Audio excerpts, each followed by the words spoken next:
Diz assim a palavra de Deus: Paulo, servo de Jesus Cristo, chamado para ser apóstolo, separado para o Evangelho de Deus, que ele antes havia prometido pelos seus profetas nas Santas Escrituras, acerca de seu filho, que humanamente nasceu da descendência de Davi, e com poder foi declarado Filho de Deus, segundo o Espírito de Santidade, pela ressurreição dentre os mortos, Jesus Cristo, nosso Senhor. Por meio dele recebemos graça e apostolado, por causa do seu nome, a fim de conduzir todos os gentios para a obediência da fé, entre os quais também sois chamados para ser de Jesus Cristo. A todos os que estáis em Roma, amados de Deus, chamados para ser de santos, graça e paz a vós, da parte de Deus nosso Pai e do Senhor Jesus Cristo. Oremos. Senhor Deus, ilumine a nossa mente mais uma vez, para que possamos compreender as maravilhas da Tua lei e, ao compreender a Tua palavra iluminada pelo Espírito, que outra coisa não nos falte, senão, ó Deus, a vontade de Te obedecer. Que não nos falte no coração a vontade de Te servir, a vontade de não só constatarmos que somos Teus, mas termos prazer nisso. Oh Deus, às vezes o mais difícil não é constatar que somos Teus, mas é sentir prazer nisso.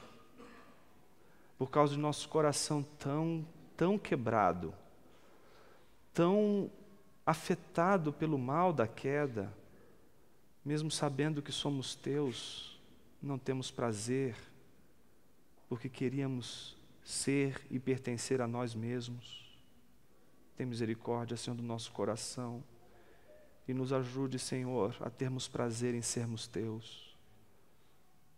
Que não haja hoje só constatação, mas que haja gozo, festa, celebração, por sabermos que somos Teus. Assim oramos em nome de Jesus, Teu Filho. Amém. Tudo, absolutamente tudo, está debaixo do senhorio de Cristo. Desde as estrelas dos céus, as areias do mar, céus e terra, peixes, os mamíferos todos, as árvores, as flores, as árvores e seus frutos, os homens, com seus órgãos internos, com seus órgãos externos, todos os seres, absolutamente todos eles pertencem ao Senhor. Não há nada, absolutamente nada neste mundo que não esteja de joelhos diante do Criador. Tudo, absolutamente tudo, obedece ao comando da sua voz. Nada, absolutamente nada é autônomo. Nada segue o seu próprio curso. Nada segue a sua própria vontade. Tudo segue a vontade daquele que o criou. E se eu dissesse para você que essa é a grande notícia? E se eu dissesse a você que a grande notícia não é, você é o cara. Tudo o que você precisa é olhar no espelho hoje e dizer, sim, eu vou conquistar, eu vou atropelar o que vier pela frente, vou sim conquistar, ser quem eu quero ser. E se eu dissesse para você que a boa notícia é de que você não é o cara. Se eu dissesse para você que o Evangelho não é sobre você. Se eu dissesse para você que a Bíblia toda não é sobre você. Se eu dissesse para você que o sol, a lua, o mar, a terra, as montanhas e toda a criação de Deus não é para você. E você diria assim, mas por que não é para mim se é tão belo? Pois é justamente porque é tão belo que não é para você. Porque exatamente nesta hora, neste exato momento, numa floresta onde nenhum homem colocou os seus pés até agora, lá tem uma borboleta coloridíssima batendo as suas asas e ela é tão bela e não tem nenhum homem ali para aplaudi-la. Não, nem as Escrituras e nem o mundo é sobre você e sobre eu. Tudo é sobre Ele. Tudo é a respeito dele. E a boa notícia é de que você não precisa ser mais escravo de você mesmo. A boa notícia de hoje é de que você não precisa mais ter a obrigação de ser quem você nunca será, senhor de si mesmo. Se eu dissesse para você que a maior e mais importante notícia dessa noite é de que Deus quer te fazer livre da maior mentira que você contou para si mesmo, de que você é dono do seu nariz. Se eu dissesse para você que a boa notícia de que Jesus é o Senhor de toda a criação, de que Ele é o Rei de tudo que existe, você perguntaria: e a igreja? E os seus pregadores? O que eles seriam? Seriam apenas arautos do Rei. Aqueles que estão aqui, não para falarem de si mesmos, mas porque estão aqui para falarem daquele que é o Rei de tudo e de todos. Se algo faz com que a igreja seja relevante no mundo hoje, não é outra coisa senão porque ela faz brilhar sobre Jesus, e colocando o foco sobre Jesus, permite que o mundo possa enxergar algo mais interessante que ele mesmo. Meus irmãos, o Espírito de Deus, o outro Consolador que foi enviado por Jesus, a própria palavra diz que ele não veio para falar de si mesmo, mas para falar daquele que o enviou. O Espírito não vai falar de si mesmo. O Espírito nunca vai apontar para si mesmo. O Espírito é como um farol que aponta para Jesus o tempo todo, e essa é a missão dele. E uma igreja será cheia do Espírito, não porque ela vê o Espírito, mas porque ela vê Jesus Cristo, e vendo Jesus Cristo, ela sabe que o Espírito está atuando naquela igreja. Uma igreja que não enxerga mais Jesus, uma igreja que não se humilha mais diante de Jesus, uma igreja que enxerga tudo, menos Jesus, uma igreja que é capaz de enxergar o mundo à sua volta, que é capaz de enxergar tudo dentro dela mesma, é capaz de enxergar todas as coisas que acontecem à sua volta, mas não consegue enxergar Jesus Cristo. É como alguém que não consegue enxergar um elefante numa sala. Talvez, meus irmãos, o Evangelho seja a maior de todas as notícias, justamente porque ele não é sobre nós, ele é sobre Jesus. Ele é a notícia que nenhum homem gostaria de ouvir. É a notícia de que ele é o Rei. E Romanos é sobre ele. A Epístola aos Romanos não é a história da igreja, não é a história do povo de Deus, não é a história de como o povo de Deus é formado. A Epístola aos Romanos é a história de como Cristo governa sobre o mundo que Ele criou, sobre todos os homens que existem na face da terra, e como Ele também governa a sua própria igreja. A Epístola aos Romanos é, portanto, uma carta e não um tratado de teologia. A Epístola aos Romanos não é um tratado de teologia sistemática ou de dogmática. É uma carta endereçada a pessoas reais, a um povo real. É uma carta de alguém que sequer conhecia o povo a quem ele dirige a sua carta. Paulo não sabia quem eram aquelas pessoas, apenas algumas daquelas pessoas que no final da carta, quando nós chegarmos lá, nós vamos descobrir. Muitas pessoas que ele conhece vivem naquela igreja, fazem parte daquela igreja, mas ele mesmo não fundou aquela igreja, ele mesmo nunca esteve naquela igreja. Mas ele ama aquela igreja o suficiente para não permitir que aquela igreja seja conduzida pelo auto-engano, que faz com que ela acredite que ela mesma é o centro de toda a ação de Deus. A Epístola aos Romanos é uma epístola descentralizadora. Ela tira o centro da igreja e faz a igreja ser apenas um astro girando ao redor de Cristo Jesus. A Epístola aos Romanos, ela é uma epístola tão importante, justamente porque ela mostra a relevância de uma igreja tão insignificante. Somos insignificantes, meus irmãos. E a insignificância, ela nos perturba. Já parou para imaginar quantas e quantas pessoas não suportam a insignificância? Quantos aqui, desde pequeno, não lutam contra ela? Estão tentando provar para os seus pais, mesmo quando eles já estão mortos, de que não são um zero à esquerda. E tudo o que fazem na vida é para provar exatamente, eu não sou um zero à esquerda. Sabe por quê? Não tem coisa mais terrível, não tem experiência mais terrível do que ser desprezado pelos homens. Não tem experiência mais terrível do que a indiferença dos homens. Porque é como se você passasse a vida sem ser percebido. E aí o que vem logo como questão é, será que eu existo? Então as pessoas, elas não querem fazer coisas grandiosas porque elas estão preocupadas com o mundo. Elas querem fazer coisas grandiosas porque elas querem testificar a sua própria existência. É uma maneira de dizer eu existo.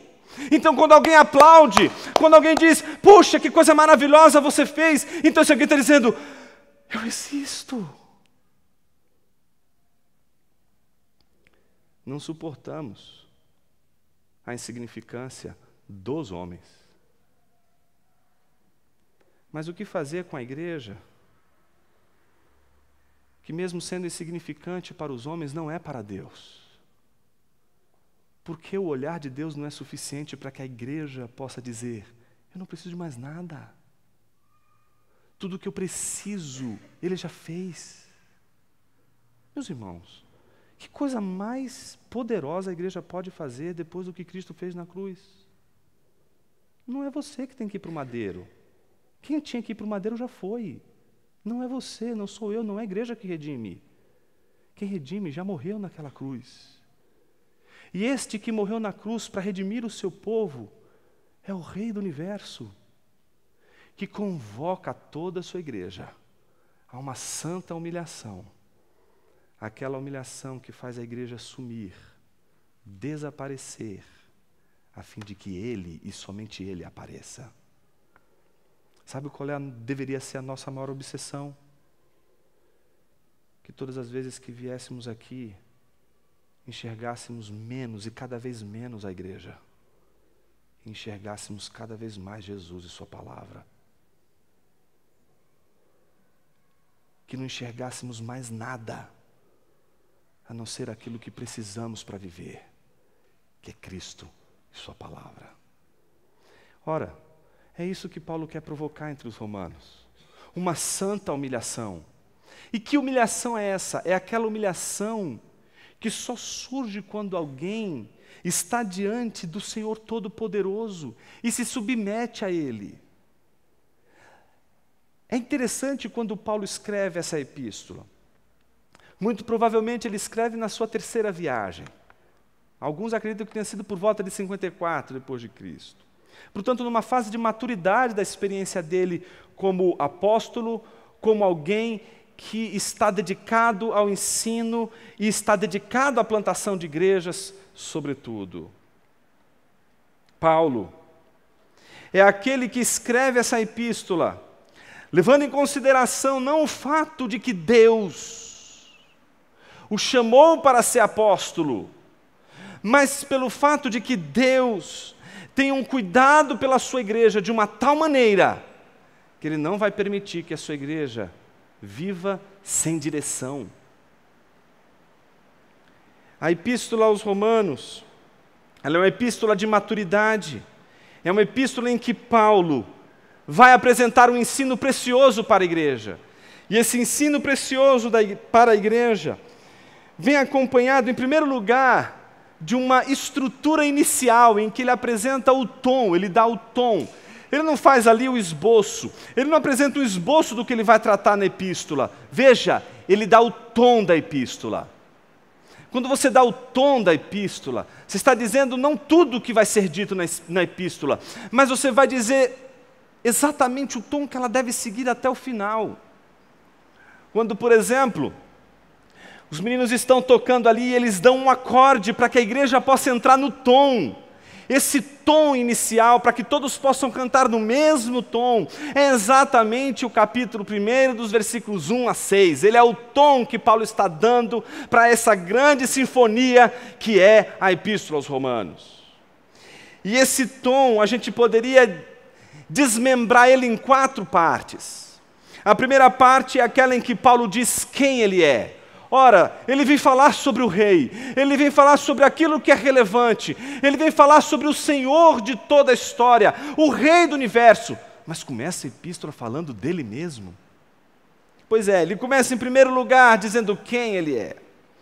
Segundo, por incrível que pareça, no meio da sua apresentação de si mesmo, ele apresenta um pequeno tratado de cristologia, um tratado de doutrina de Cristo.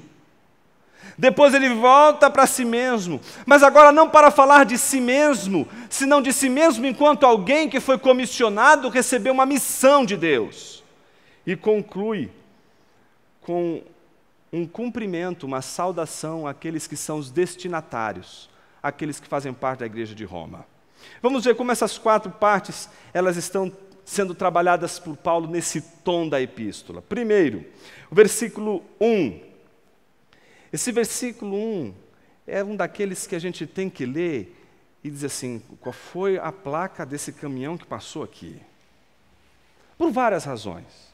Primeira delas, quando Paulo se apresenta, ele se apresenta dizendo, Paulo, servo de Cristo Jesus. Muitas das nossas traduções aí invertem e colocam servo de Jesus Cristo. Mas há uma discussão muito interessante sobre o uso da ordem do nome de Jesus em Paulo. Em alguns momentos ele usa Jesus Cristo, mas em outros momentos ele inverte a ordem e diz Cristo Jesus. Alguns entendem que quando ele inverte essa ordem e diz Cristo Jesus, ele está querendo chamar mais atenção para a missão de Jesus e a sua missão enquanto rei, do que a própria pessoa de Jesus enquanto uma pessoa histórica, enquanto uma figura histórica. Messias é a palavra que aparece aqui. Messias é exatamente a palavra que no grego vai dar Christos. Cristo, portanto, é a tradução do Messias. Cristo, portanto, é a tradução do ungido. Cristo, portanto, é aquilo que lembra a realeza de Jesus. Cristo, portanto, é o título cristológico mais importante da cristologia. De todos os títulos, Filho do Homem, Filho de Deus, Senhor, de todos eles, sem sombra de dúvida, Messias, o Cristo, é o mais importante de todos eles. Qualquer cristologia, qualquer doutrina de Cristo, começa em primeiro lugar tratando do primeiro e mais importante título cristológico, Messias, o Cristo, ungido. Paulo, então, ele num primeiro momento, ele se apresenta não como um rei, ele não se apresenta como alguém que lidera, ele não se apresenta como alguém que está por cima, mas ele apresenta-se em primeiro lugar como servo de um rei, ele se apresenta como não somente um súdito de um rei, mas alguém que se coloca não como senhor, mas como servo. Eu acho incrível como Paulo abre essa carta. Exatamente assim, Paulo, servo de Cristo. Meus irmãos, quando a gente diz somos servos de Deus, em silêncio a gente está dizendo quem Deus é.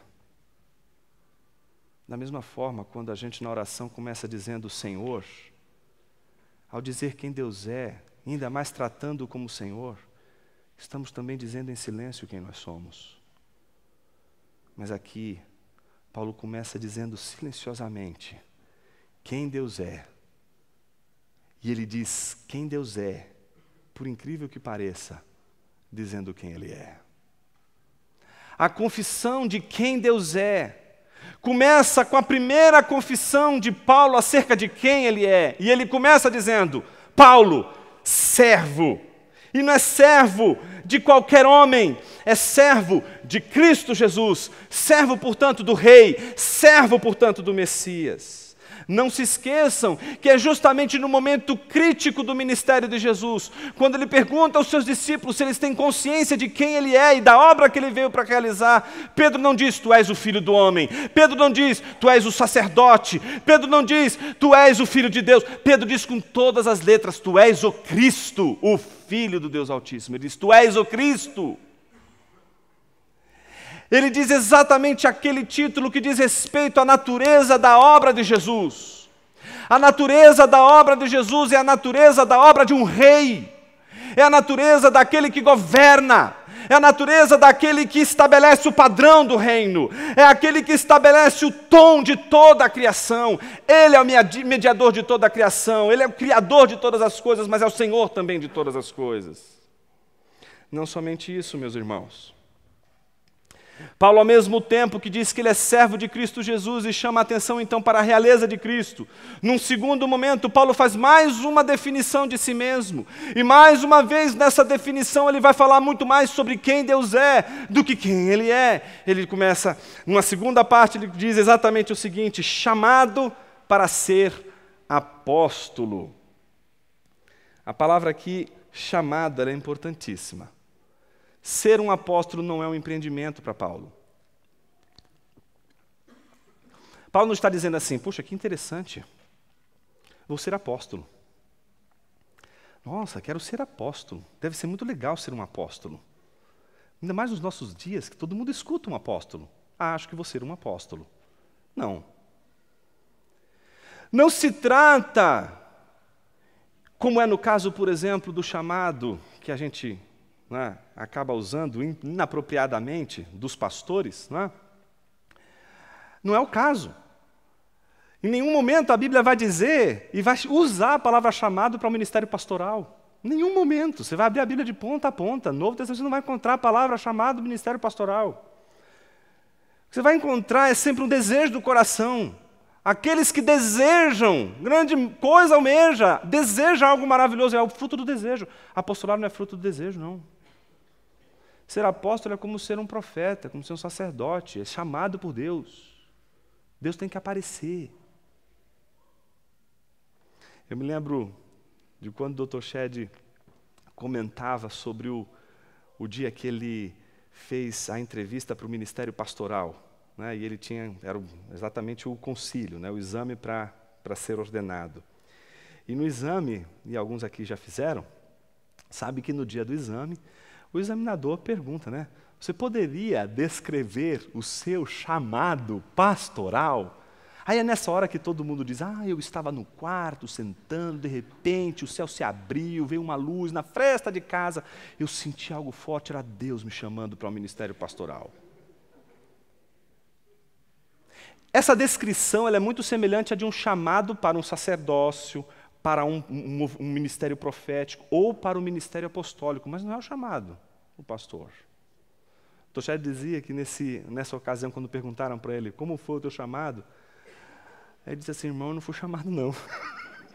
Já começou por aí. Mas como assim você não foi chamado? Eu falei, não fui chamado não. Na verdade foi assim, eu li a Bíblia, aí eu vi, disse assim, quem quer ser pastor deseja. Aí eu falei, eu simplesmente orei para Deus e disse, Senhor, eu quero, o Senhor deixa. Então é mais ou menos assim, a gente quer, a gente pode querer, a gente pode planejar ser um pastor, mas apóstolo não, por isso que não tem apóstolo hoje. O ministério apostólico, ele exige esse ministério da vocação, exige esse chamamento espiritual, exige essa convocação peremptória de Cristo. Os primeiros apóstolos foram chamados literalmente por Jesus. Jesus os chamou, não foi eles que foram até Jesus. A gente fica esperando os discípulos chegarem, Jesus foi até eles e segue-me. Não tem esse negócio assim, você não quer me seguir? Não, segue-me, é uma ordem, e pronto. É quase que um trânsito, está ali Levi, sentado, de repente Jesus chama, ele levanta e segue, pronto. Não tem discurso, não tem nada, ele obedece, ponto final. Chamado é assim. Sai da tua terra, sai da tua parentela e vai para a terra que eu te mostrarei. O cara levanta e vai, ponto. O chamado é assim que funciona. E assim foi com Paulo. Paulo é apóstolo porque ele foi chamado por Deus. Não partiu da sua vontade. Não partiu porque ele quer. Não foi um empreendimento da vida dele. Ele não se preparou para ser apóstolo. Assim, olha, para ser apóstolo eu preciso fazer isso, isso, isso, aquilo. Pô, no meu checklist falta só 3 etapas. Não, não, não, não, não, não, não, não. Não depende de você. Não depende da sua vontade. Então, a segunda coisa que Paulo chama a atenção é de que eu sou servo. E foi ele que me chamou para o apostolado. Terceiro, é interessante como Paulo diz, separado para o Evangelho de Deus. A palavra separado aí. Separado significa o seguinte, olha, eu sou servo do Rei Jesus. E Deus é que me chamou para ser um apóstolo. E ser um apóstolo aqui é ser aquele que é encarregado a colocar junto com todos aqueles outros que foram chamados por Cristo as bases fundamentais da pregação apostólica que jamais poderá ser preterida na igreja. Nenhum pastor pode fazer como um apóstolo, trazer um novo ensino. Só os apóstolos fundam o ensino. Pastores, eles simplesmente reproduzem o ensino apostólico. Os pastores apenas reproduzem o ensino que os apóstolos legaram. Eles não são a causa desse ensino apostólico, mas eles são o efeito desse ensino apostólico. Então Paulo ele se encontra como aquele que foi chamado, junto com todos os outros apóstolos, a solidificar as bases da pregação da igreja. Não é à toa que boa parte do Novo Testamento, todo ele ali a gente vê de todo o Testamento, boa parte dele está solidificado no ensino de Paulo. Mas ele mais do que isso, ele precisa ser separado para o Evangelho de Deus. Separado aqui significa que Deus não somente é o Senhor dele e disse para ele que ele deveria ser servo de Cristo Jesus, não somente chamou ele para o apostolado, mas separou ele de uma tal forma que ele não pode mais se ocupar com qualquer outra coisa senão com o Evangelho de Deus. Paulo tem que deixar de lado tudo, absolutamente tudo, e como um bom soldado, não se enredar com absolutamente nenhuma das coisas da vida e focar única e exclusivamente na manutenção e na pregação do Evangelho. Mas note, este Evangelho não é de Paulo, é o Evangelho de Deus. Esse Evangelho não é nosso. Esse Evangelho pertence a Deus. Essa exclusividade mostra o quanto Paulo não veio falar de algo que ele simplesmente pensou. Ele veio nada mais, nada menos do que pregar aquilo que ele recebeu. Tem uma frase no Cristianismo Puro e Simples do C.S. Lewis que eu gosto demais. Tem várias ali que são deliciosas, mas essa eu concordo, ela é muito deliciosa. Ele diz assim, eu só acredito no cristianismo porque jamais poderia ter passado na cabeça de alguém. Como é que alguém vai imaginar o cristianismo? Como é que alguém vai imaginar um rei que morre e que na sua morte é a celebração da vitória? Quem poderia imaginar a grande reviravolta que é a história do Messias? Quem poderia ser tão criativo ao ponto de criar o enredo do cristianismo? Por isso que Tolkien só copia. Por isso que Tolkien só imita. Por isso que Lewis só imita. Em todas as histórias que eles tentam contar, eles não conseguem criar uma história maravilhosa. Eles só conseguem dizer, não há história mais maravilhosa do que a do Evangelho. Então Paulo sabe que o Evangelho é de Deus. E aí na segunda e terceira, nos versículos 2 a 4, ele, depois de apresentar-se a si mesmo como servo, apóstolo, chamado por Deus e separado para a pregação do Evangelho, para o Evangelho de Deus. Então, dos versículos 2 a 4, Paulo vai apresentar fundamentos teológicos que são importantíssimos. Eles são fáceis da gente perceber no texto. Primeiro, note que Paulo diz, Ele antes quem? Deus, o Deus do Evangelho. Este Deus antes havia prometido pelos seus profetas nas Santas Escrituras. Ou seja, nada do que está acontecendo, nada do que você está pregando, Paulo, saiu da sua cabeça. Tudo isso estava presente nas Escrituras. E quando se usa aqui a palavra profetas, está se referindo ao Antigo Testamento, à Escritura veterotestamentária. Então, o que Paulo está dizendo? Que Deus antes havia prometido pelos profetas nas Santas Escrituras, no Antigo Testamento, exatamente Cristo Jesus. Por isso, Paulo está dizendo que não dá mais para ler o Antigo Testamento desconsiderando o que Jesus fez. Não dá mais para ler as Escrituras desconsiderando que Jesus é o Rei do Universo e que cumpre nele toda a expectativa e toda a esperança veterotestamentária. Toda a esperança do Antigo Testamento encontra paz em Jesus Cristo. Então, a primeira coisa que Paulo sustenta na sua cristologia é a base bíblica. Ele começa dizendo, não estou falando de uma ideia que surgiu do nada.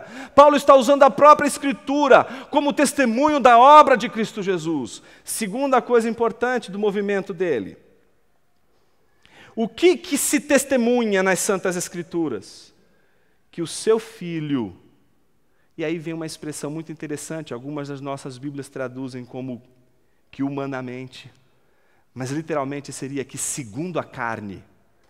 Então está se tratando aqui do Cristo encarnado, está se tratando daquele que é o Filho de Deus, mas que se fez carne, que habitou entre nós, que nasceu da descendência de Davi, e aqui a descendência de Davi é a semente de Davi. Jesus faz parte da linhagem monárquica de Davi. Jesus faz parte da linhagem de sucessão dos reis davídicos. Jesus não só é o Deus encarnado, mas é o Deus encarnado na semente de Davi, na semente da realeza. Mas o contraste vem logo em seguida, com o versículo 4. Com poder foi declarado Filho de Deus segundo o Espírito. Então não dá para a gente negar aí que tem um segundo a carne e um segundo o Espírito, um segundo as coisas da terra, um segundo as coisas do Espírito, um segundo a ordem do que é encarnado, um segundo a ordem do que é celestial. As duas ordens estão apresentadas aqui. Paulo está apresentando os dois fundamentos da cristologia, a natureza humana de Jesus, a natureza divina de Jesus. Ele é segundo a carne como os homens, mas ele é segundo o Espírito de Deus, como Filho de Deus, coisa que nenhum de nós será. Então Paulo sustenta que este Jesus, a quem ele vai anunciar, é o Rei, é o Messias, mas é o Messias que se faz carne, o Messias segundo a carne. Aqui a gente precisa parar tudo, puxar o freio de mão, para não ir para frente e cair no desfiladeiro. Paulo vai usar essa palavra sarx, carne, por toda Romanos. E aliás, por todos os seus textos ele vai usar a palavra sarx para se referir à carne. E nem sempre carne vai ter aquela conotação negativa que a gente usa, como, por exemplo, aquelas questões relacionadas à moralidade. Como o contraste entre as obras do Espírito e as obras da carne. Então não é a carne no sentido moral aqui, mas é a carne no sentido existencial. Jesus aqui, segundo a carne, no sentido de fraqueza, no sentido de humilhação, no sentido de se oferecer na fragilidade da existência humana para salvar o homem nessa submissão à fragilidade. E essa fragilidade é percebida com grandeza no versículo 4, quando a gente sabe que está implícito no versículo 4 a morte de Jesus. E como a gente sabe que está implícito no versículo 4 a morte de Jesus? Porque logo em seguida ele diz, Filho de Deus, segundo o Espírito de Santidade, pela ressurreição dentre os mortos, Jesus Cristo nosso Senhor.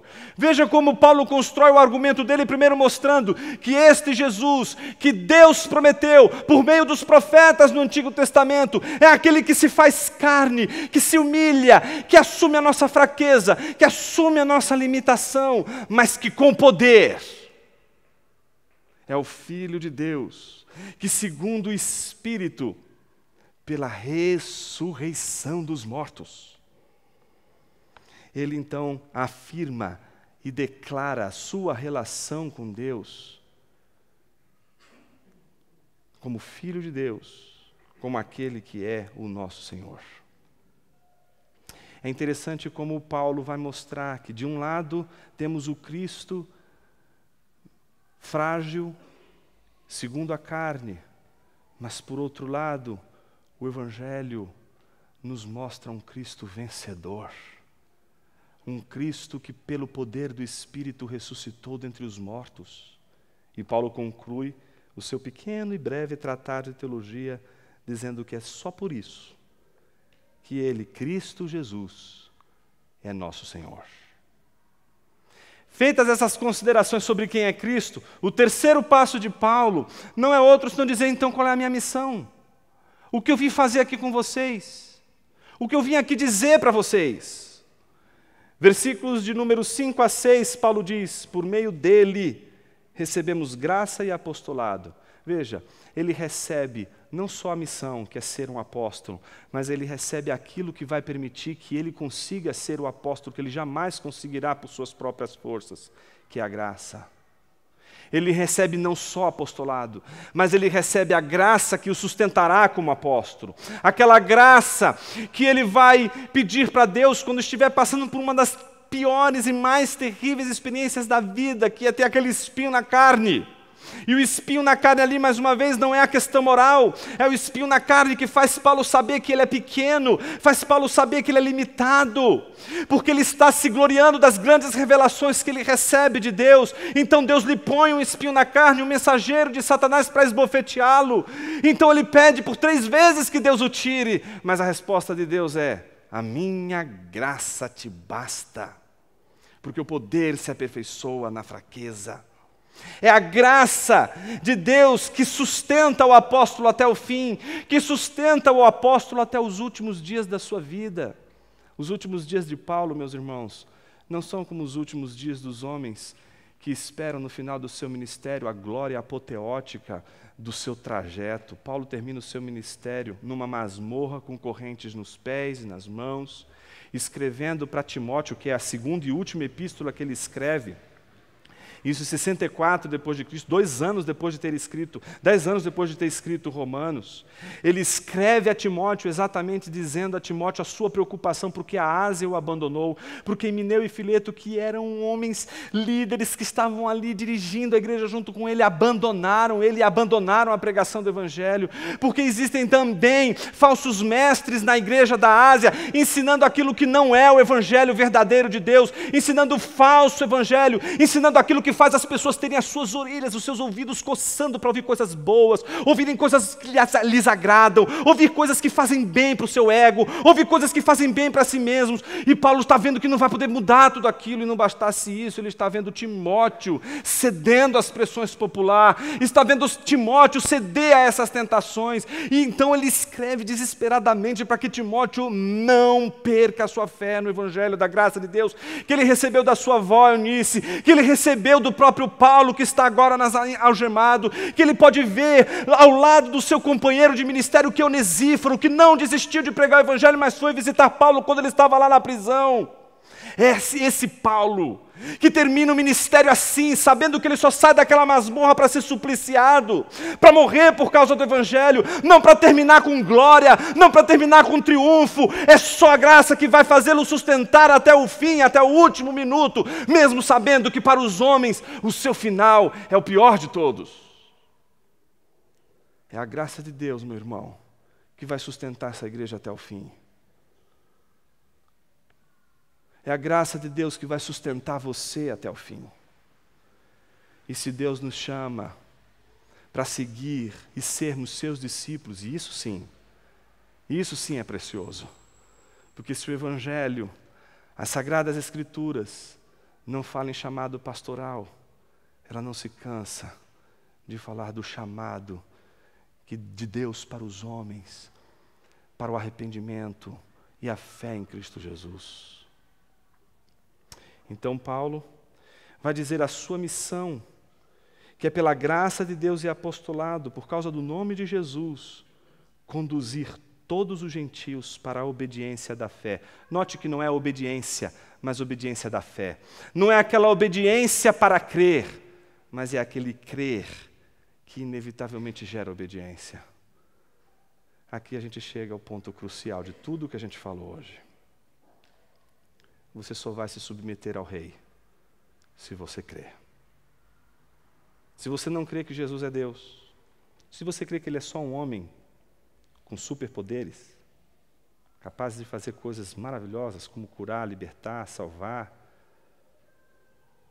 de todas as enrascadas que você acaba se enfiando, talvez você deixe escapar pelos seus dedos o fato de que Ele é muito mais do que um curandeiro, muito mais do que um banco de milagres. Ele é o Rei do Universo. E quando você o enxerga como Rei do Universo, a única coisa que você pode fazer diante de um rei é obedecê-lo. Por isso não basta constatar que Ele é Senhor. É preciso ter prazer em servi-lo, em ser seu súdito, em se submeter a Ele. Não se submete para ser súdito de Deus. Pelo contrário, se crê em Deus para se submeter. Porque se você não crê, você não terá graça nenhuma para se submeter diante dEle. Meus irmãos, a sua e a minha vida será até o último ar que puxarmos neste pulmão uma luta com Deus. Até o último ar que estiver no nosso pulmão, nós teremos uma luta com Deus. Luta para que Ele faça o que queremos. Mas que glória poderia ser maior do que aquela, se não a de sermos vencidos por Ele mais uma vez. O que é a sua vontade para aquele que venceu a morte? O que é o seu coração duro para aquele que venceu a morte? O que é o seu egocentrismo para aquele que venceu a morte? O que é o seu orgulho, a sua vaidade, perto daquele que, sendo o Rei de todo o universo, se fez carne e humilhou dentro de nós, para vencer a morte e levar os seus puros a Deus?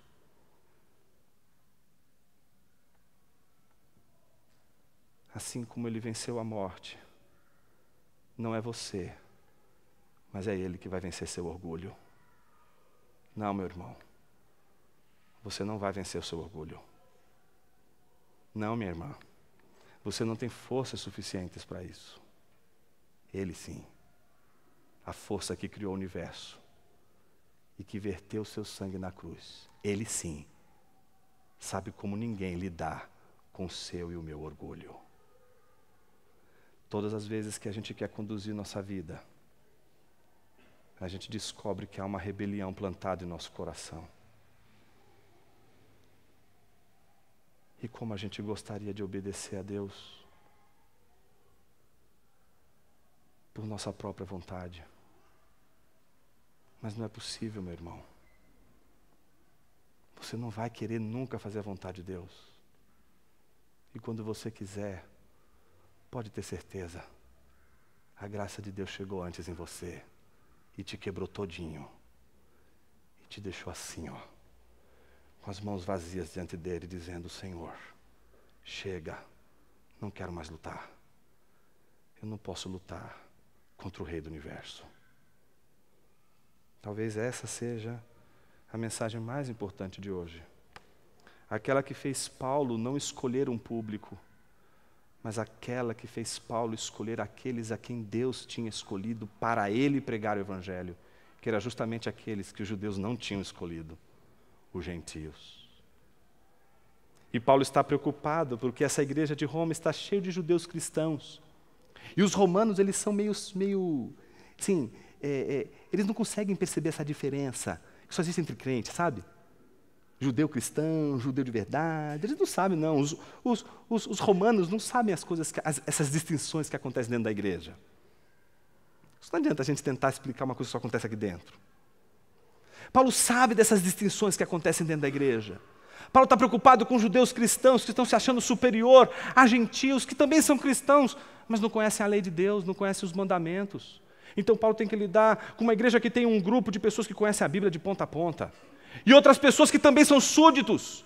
São pessoas que foram alcançadas pelo Evangelho de Cristo Jesus, mas não conhecem o texto, não conhecem as Escrituras como eles conhecem. Então eles se acham mais importantes, eles se acham mais poderosos, eles se acham mais relevantes, eles se acham mais significantes. Então Paulo vai começar a trabalhar com eles. A mesma coisa que Deus trabalhou com o próprio Paulo. Versículo 6 diz, entre os quais também sois chamados para ser de Cristo. Paulo então termina a sua apresentação dizendo a todos aqueles romanos que Deus também chamou eles, não para outra coisa a não ser serem de Jesus Cristo.